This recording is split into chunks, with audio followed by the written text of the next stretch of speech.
After the battle between the Emperor of the Universe and the battle of Godzilla, everyone has now had a peaceful time until Beerus' brother Champa is sent to arrange the Universal Tournament between Universe 6 and Universe 7. Of course, Beerus already has his fighters, and they are already prepared, with Godzilla being the first, Kong being the second, and of course, following suit will be Vegeta and Goku. Now, they already have a fully established team and decide to add Piccolo just in case. Of course, with this, the team is already stacked and is much more powerful than the previous one. Of course, Jumbo's team will mostly consist of the same fighters. But of course, Jumbo will be surprised that he actually has a Titan in his universe. Because Jumbo is kind of confused because most of his universe actually has much more life than Beerus, yet Beerus actually still has Titans while Champa have already deceased. Because believes that most of the Titans that were around the universe were only on Earth, but since Champa's Earth was destroyed a long time ago, means that the Titans were also destroyed as well. Of course, Champa is irritated that he doesn't have the Titans anymore, meaning that he cannot practically have them in his team.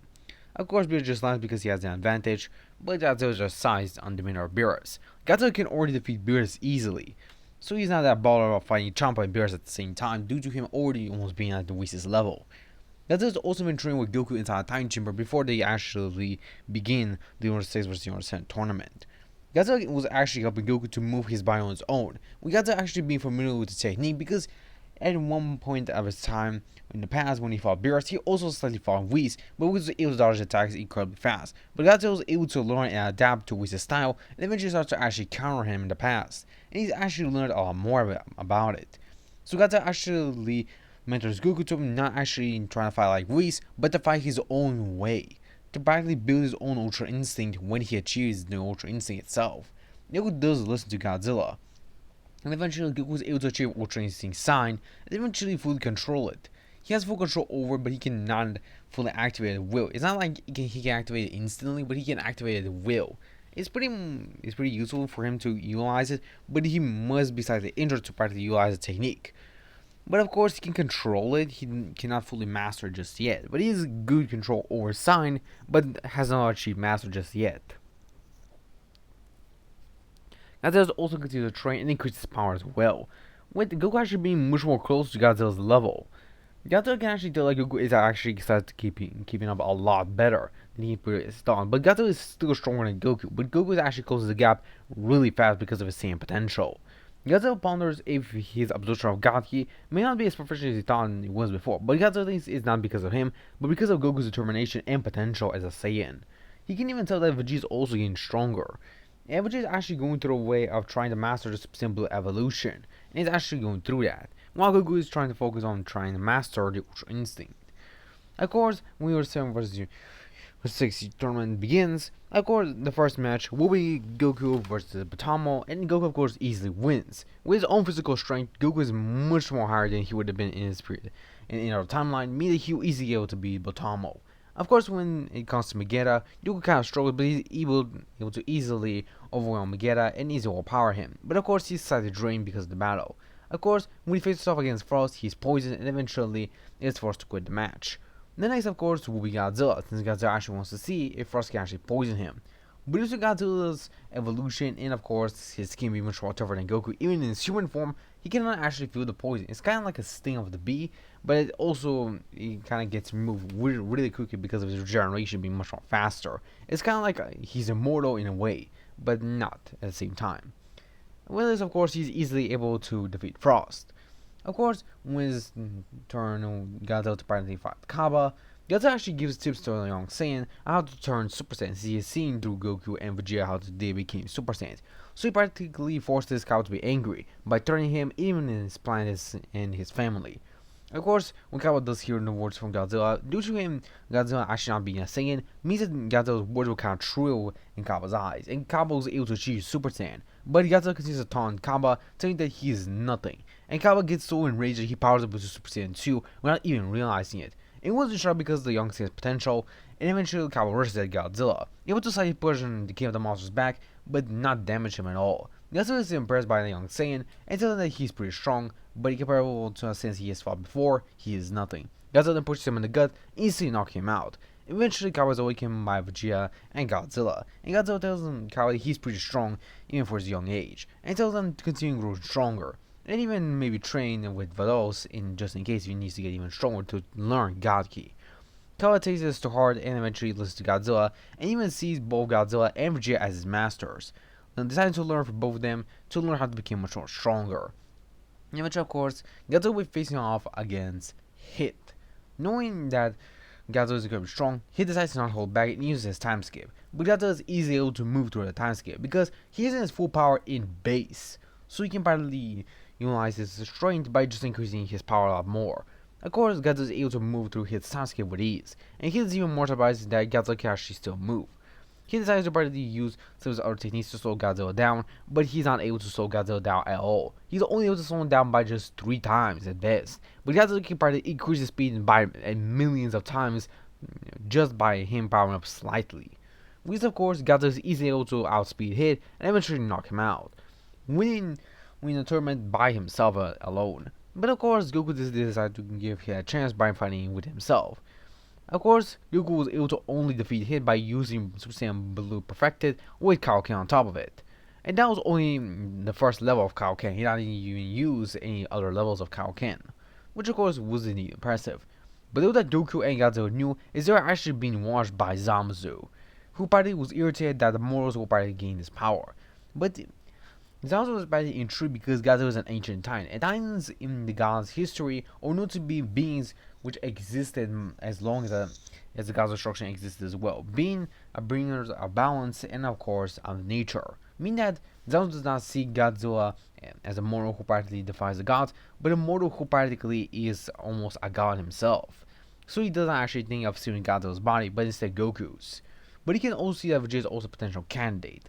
So instead, Zamasu has to probably get his Zero More plan a lot earlier on. And because of this, he goes to Trunks' timeline. But not only as Goku Black, but as Vegeta Black as well. Because Zamasu knows that Saiyans can grow stronger through their assistive potentials, but also because of their work together. So Zamasu decided to probably make his other self to steal Vegeta's body.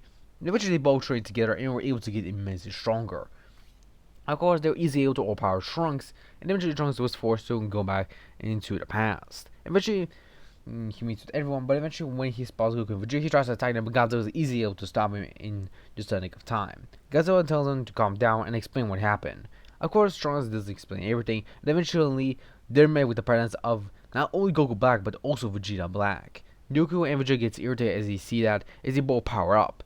Goku and Vegeta just power up Super Saiyan, and they're easily able to overpower their doppelgangers, seemingly as they're much stronger than them. But eventually, their doppelgangers eventually power up Super Saiyan themselves, and eventually starts to even the odds. But he sees that both and Vegeta were still stronger than them. Of course, both Vegeta Black and Goku Black would just laugh and thanking them for the experience they have gained, and eventually they'll go back to in the future. Of course, Godzilla will be slightly irritated, but Goku and Vegeta tell him that they'll handle it themselves.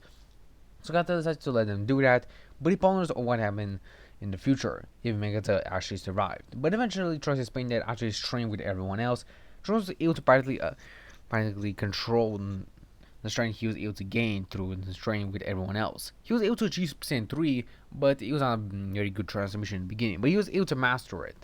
But of course, he was able to defeat Godzilla, since he was now threatened to him after a training he had received thanks to everyone. And Godzilla says to him that is no problem, and he's always welcome to partly help him. Of course, Godzilla has to partly train Trunks, while Goku and Vegeta are handling their own problem. Godzilla goes inside a time travel with Trunks and eventually trains him to learn God Ki, because he knows that the way for Trunks to probably get stronger is to learn God Ki. Since he was able to grow stronger himself by absorbing God Ki, Godzilla has to do the same with Trunks. So naturally, Godzilla practically lends a small amount of God Ki into Trunks' body, so Trunks' body can actually get used to a God Ki, and eventually, after his training, Trunks actually gets stronger in base, and eventually is able to achieve Super Saiyan God. Thanks to Godzilla's help, Trunks is able to master transformation in just a year and a half, and eventually they exit the time chamber, and eventually the battle between Goku, Vegeta, and of course Goku Black and Vegeta Black still goes the same as the original battle that went in the original timeline, but it's much more tougher for both sides. In which, of course, Goku and Vegeta decided to return after they were beaten by both Vegeta and Goku Black, and eventually decided to train inside time chamber. But Godzilla decided to help them both. Goku is focused on trying to control Ultra Instinct a lot better, and eventually is able to utilize Ultra Instinct Sign to his perfect mastery. While Vegeta is already able to control a power of destruction, he can use Hakai, but he cannot go Ultra Ego just yet. But he's getting close to that level. Eventually, they both then return back to face off against their doppelgangers. Of course, Goku would then power up, as he knows that the power of Trunks is Super Saiyan 3, so he decides to practically combine with his Super Saiyan Rose, and he achieves Super Saiyan Rose 3, while Vegeta Blackfire is able to achieve Rose Evolution, which is practically an evolved version of his Rose state, just like Vegeta's Blue Evolution. Eventually, they all fight, but because of Goku and of course Vegeta's training with Godzilla, they were able to get much stronger. And because Godzilla is still the strongest, but they're actually getting much more close to his level. With Goku actually being the most close because of Ultra Instinct. Goku then uses Ultra Instinct sign, and then Vegeta starts to overpower Goku Black. But Goku Black is able to push Goku back. And eventually Goku is actually pushed using Master Ultra Instinct. And because Goku has actually perfected his Ultra Instinct sign thanks to not only Godzilla but also his training with Whis, Goku has achieved perfect Ultra Instinct, meaning that he can practically utilize Master Ultra Instinct to his fullest capacity. And with this, Goku starts to overpower Black when he is. Black is struck by Goku's power, and eventually Goku is able to kill Black, knowing that he cannot let Black live. Vegeta, of course, uses Hakai and raises his doppelganger after defeating him. And eventually, the future timeline is saved, and they use the Super Dragon Balls to restore everything back to normal. Trunks saves everyone and eventually returns back to his timeline. Eventually, there's much more peaceful time, but eventually, there comes a time for the tournament of power. Because Goku still becomes friends with Zeno, and Zeno actually knows about Godzilla and his ancient past in history, and how powerful Godzilla was in the past, and how strong he was as well. Knowing that Godzilla was incredibly strong, Zeno decides for all the units to participate. But Zeno does give him 1 month of training. Of course, Universe will not have that accustomed to them. You'll probably for them to relax for 1 month, but for the older universes, they'll train for 1 month. And of course, those does see it as a much more beneficial thing. And of course, Yatta also proclaims that he wants to see everyone to be almost close to the level of Goku using Super Saiyan. And he will just show Super Saiyan to everyone. And Godzilla tells him that even the weakest fighter must be at that level. If not, then it will not be a fair fight at all. Which of course Zell decides to agree alongside the Grand Prix as well, seeing that Godzilla is pretty wise for his age. Godzilla is actually comparable to a child to them, but he is actually a fully grown adult. Godzilla can actually live almost as long as a god of destruction, even longer because of his Titan powers, but also because now due to Godzilla's lifespan is actually increased, but also Kong's as well. And Mothra as well. So her lifespan is much more longer as well because of her practically not dying many times as she was before. But now everyone is much stronger and much more powerful. But now we actually want to see a powerful fighter from Universe 11 that actually Topo told about, being Jiren. The moral party was able to surpass the god structure of their universe. And of course, Godzilla actually wants to see his strength as well, because he was able to surpass not only Beerus but also slightly match Whis' power, because he can feel that his power was almost close to Whis' power. And Godzilla is pretty intrigued to see if that Jiren fella can actually bring him the challenge he was waiting for. But this is the end for this part. I'll see you guys in the next one. Sayonara, my Z and Goji fans. See you next time.